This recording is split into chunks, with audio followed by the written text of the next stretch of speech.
思い出したことを打ち込んでいたら、こんなに長くなってしまった。ご容赦を。これは、俺が小学5年生だった時の話だ。当時、俺の通っていた学校では、心霊写真を撮影するのが流行っており、俺のクラスの何人かも使い捨てカメラを持って放課後の校舎で幽霊が出そうなところを撮影しながら探索する遊びをよくしていた。もちろんどこを撮っても心霊写真なんか撮れないし、放課後の校舎をいつまでもうろうろしていたって先生に怒られるだけなので、単に怖いもの見たさというか、スリルを友達と共有したかったのだと思う。そんな遊びも時が経つにつれて自然と廃れていったのだが、俺と2歳年下だった弟は写真撮影の遊びを続けていた。そんなある日、いつものように放課後の校内を走り回っていると、体育館の方からゴットンと何かが床に落ちて反響する音が聞こえた。誰かがバスケでもやってるのかと見に行ってみると、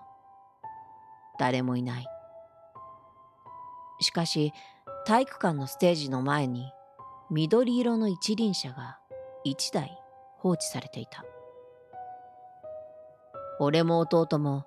誰かが遊んだまま片付けなかったのだろうと思った。一輪車で遊んで放置したまま帰る生徒も結構いたし、特別不思議な光景ではなかった。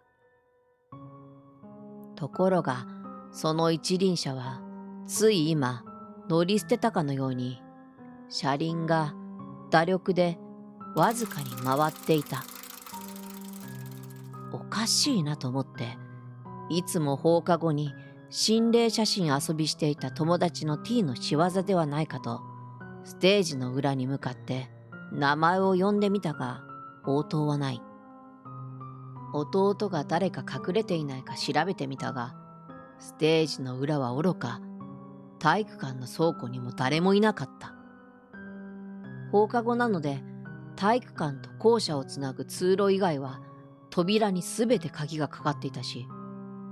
俺は急に気味が悪くなって弟と校舎に戻った。俺が走り出すと弟もビビり出して、二人でランドセルを取りに5年生の教室へ走ったのだが、便所に行きたくなってしまった俺は教室の前にあるトイレに弟を連れて入った。弟は小便がしたいわけではなかったが、一人では怖いので用が済むまで俺の後ろに立たせた。その時、突然大の個室の中でゴットンという大きな音がし、もう完全に飛び上がるぐらい二人で驚いて、弟は真っ先にトイレから逃げ出してしまった。今でも覚えているが、俺は気が動転して小便の途中だったにもかかわらず、ズボンを上げてトイレを出ると、ランドセルひっつかんで風のように走って帰った。そんな怖い思いをしても、子供ってのは不思議なもので、一晩経って翌日になるとケロッと何事もなかったように登校できる。俺も弟も朝になると昨日の恐怖よりも放課後にあの不思議な現象の正体を解明してやろうと思っていた。だが教室に入ってみるとクラスの連中の雰囲気がおかしい。いつもなら朝からギャーギャー騒ぎ立てているのに、ほとんど着席してこじんまりとしている。原因は黒板にあった。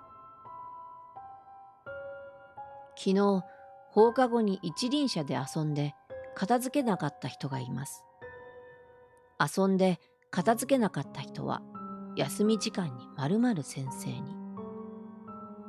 とかなんとかという内容が書かれていたのを覚えている。担任は女の先生だったが、清掃などにはうるさい先生だったので、朝からクラスが辛気臭い雰囲気だったわけ。俺は身に覚えがあるというか、昨日の放課後に体育館に放置された一輪車を見ているので、でも問題はなんであんな体育館に放置された一台の一輪車ぐらいでこんな風に黒板に書き出されなきゃいけないのかということだった。一輪車を片付けないで放置する生徒は実際多かった。5年生だけでなく1年から6年生まで遊具を片付けない奴らは結構いた。それなのにこのピリピリムード。やがて1時間目になり、担任が教室に入ってくると、いつものように挨拶済ませて、授業を始める前に黒板の連絡内容についての話が始まった。100% あの一輪車のことだと思って、自分には関係ないけど、ビクビクしていた。うちのクラスの前にお手洗いがありますね。そこの男子トイレの個室の中に、昨日の放課後、1年生用の一輪車が置いてありました。その言葉を聞いたとき、俺は予想に反する見当違いに、と首をかしげた。いや、首をかしげかけた俺は、プツプツっと鳥肌を立てた。昨日のことだ。教室前のトイレに駆け込んだ俺と弟は、個室で大きな物音を聞いている。あれは個室の中で一輪車が倒れた音ではなかったのか。と、俺は理由もなく恐ろしくなってきた。うちの学校での一輪車は3種類あり、大中小を各学年ごとに色分けして使用している。緑が1年から3年、黄色が3年から4年、赤が5年から6年となっている。小さい緑の一輪車なので、低学年坊主のいたずらかと思われたが、自分の学年のトイレの個室に放り込まれていた悪質ないたずらである。当然、高学年の方に疑いがかかるのは当然であったが、誰も心当たりはない。ただ、俺と弟だけは、昨日の放課後、5年の男子トイレに誰かがいたのではないかという漠然とした疑いは抱いていた。この事件はちょっとした問題となり、後日全校生徒の間でも遊具の管理や整理整頓をきちんと行うように指導された。それからというもの、遊具を遊んだ後に放置する生徒はいなくなったが、結局犯人は分からずじまい。また、クラスにかけられた疑いが晴れぬまま、5年生徒の誰かだろうという結論には、俺や他のクラスメートも釈然としないものがあった。そこで、俺は真犯人を幽霊と勝手に結論づけて、再び放課後の心霊写真遊びを始めた。当然怪しいのは5年の男子便所。弟はもうあの出来事以来、ビビってこの遊びには付き合わなくなってしまったので、俺一人で空の暮れかけた放課後の校舎を徘徊する。今考えるとゾッとするが、使い捨てカメラでトイレの隅々を撮影し、心霊写真よ出ろとわけのわからぬ念じを込めながら、鏡に自分の姿を映して撮ってみたり、黄ばんだ便器を撮ってみたり、床を撮ってみたり、掃除用具の暗がりの中を撮ってみたり、もちろん問題の個室の方も入念に撮影した。後日、学校から帰ってくると、親に頼んでいたカメラの写真が出来上がっていたことを知り、ランドセルを玄関に叩きつけて自分の部屋に飛び込んだ。40数枚撮影した写真を一枚一枚ワクワクしながら凝視する。怪しいものが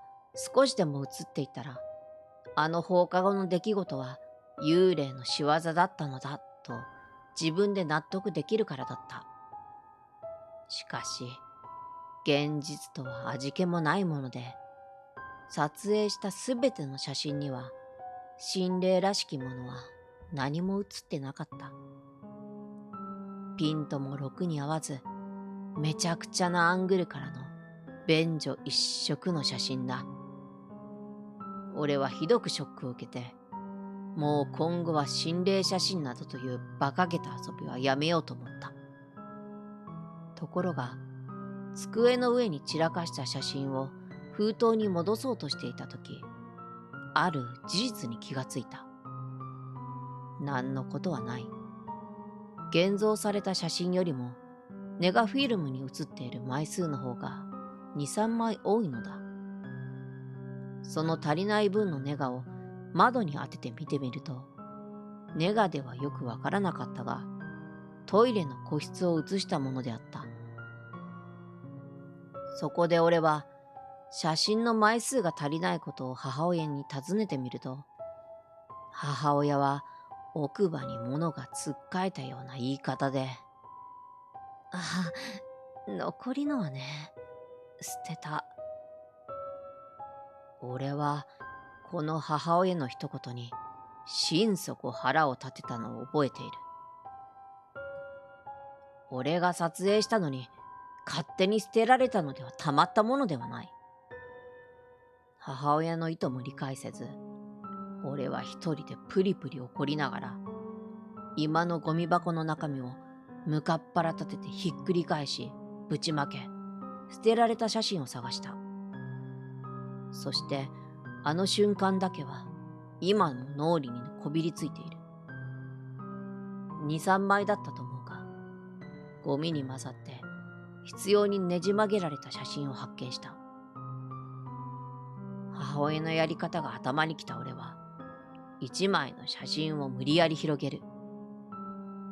そこに写っていたものは、個室の天井の通気口を覆っている網からこちらを覗く、首をひねった長髪の女だった。ずっと後になり、母親に聞いて分かったことだが、うちの学校では昔、事故で両足が不自由になった女子生徒がおり、中学に入学する前日、自殺して亡くなったという。理由は不明だが、体育が大好きな生徒さんだったそうで、学校から家に帰ると、近所でいつも緑色の一輪車を乗り回していたらしい。その話を聞いたとき、彼女は両足のなくなった体で今も一輪車に乗ろうとしているのではないか、と恐ろしさと悲しさの混じる